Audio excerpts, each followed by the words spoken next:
और चलिए सीधा आपको लेकर चलते हैं। लोकसभा की कार्रवाई एक बार फिर शुरू हो चुकी है और वित्त मंत्री निर्मला सीतारमण जवाब दे रही हैं।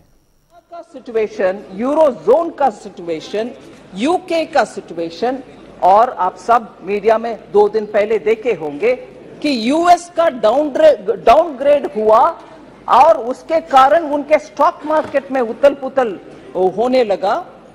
इसीलिए मैं इन सब परिप्रेक्ष्य में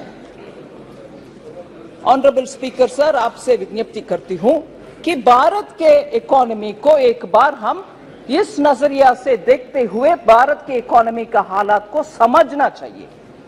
2013 में जो मॉर्गन स्टैनली ने दुनिया में 5 सबसे नाजुक इकोनॉमी के लिस्ट करते हुए भारत का भी उसमें जोड़ा।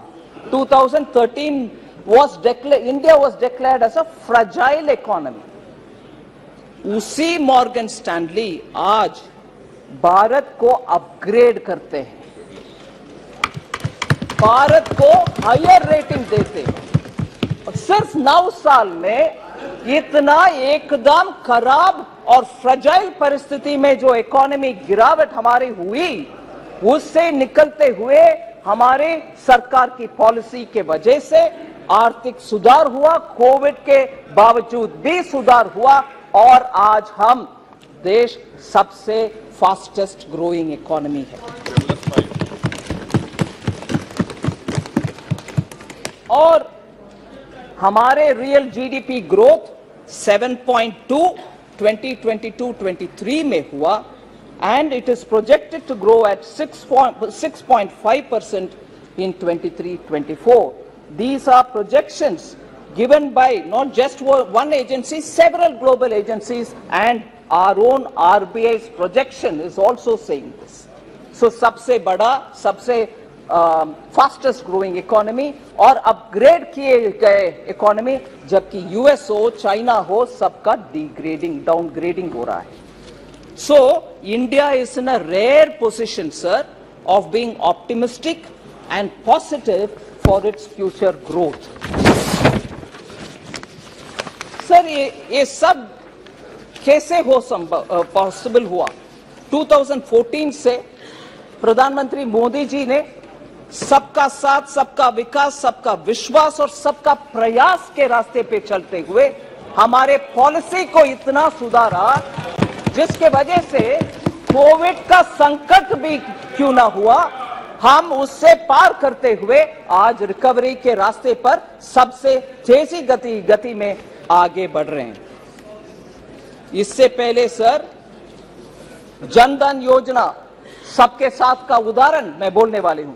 जनधन योजना, digital India mission, focus on health through Ayushman Bharat, Jan Aushadhi केंद्र, ये सब सामान्य लोग के लिए बेनिफिट करने वाले ऐसे स्कीम के द्वारा ही सबका साथ हुआ है।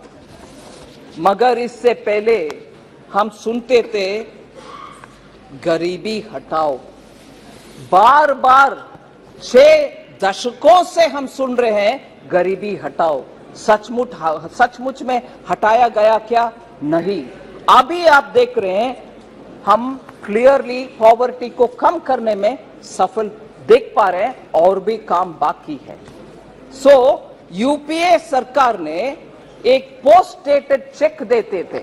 हम सब समझते हैं आज का चेक नहीं, फ्यूचर डेट में चेक दिया गया, गरीबी हटेगा, मगर वो नहीं है हमारे पॉलिसी, और मोदी जी ने इसको पूरे के पूरे परिवर्तन कर चुके हैं।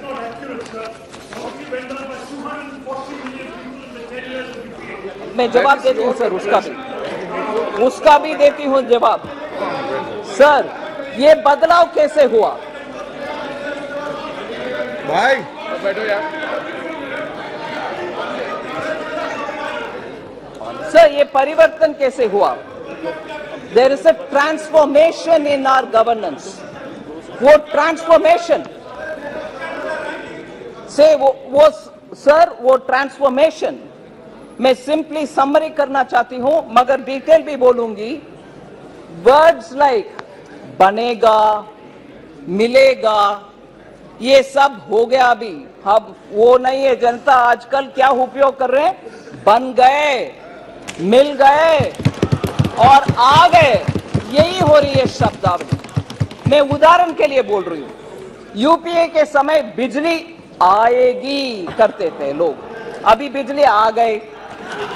गैस कनेक्शन मिलेगा, आज गैस कनेक्शन मिल गया। वाटर कनेक्शन मिलेगा करते थे यूपीए में, अभी मिल गया। पीएम आवास का घर बनेगा, अभी पीएम आवास का घर बन गया।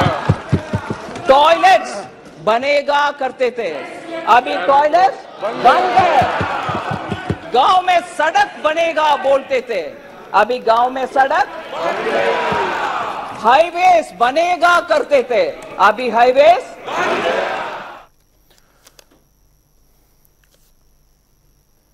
तो अविश्वास प्रस्ताव पर चर्चा का आज आखिरी दिन है और वित्त मंत्री निर्मला सीतारमण देश की वित्तीय स्थिति को लेकर जवाब दे रही, बता रही किस तरह से परिवर्तन आया है पिछले 9-10 सालों में।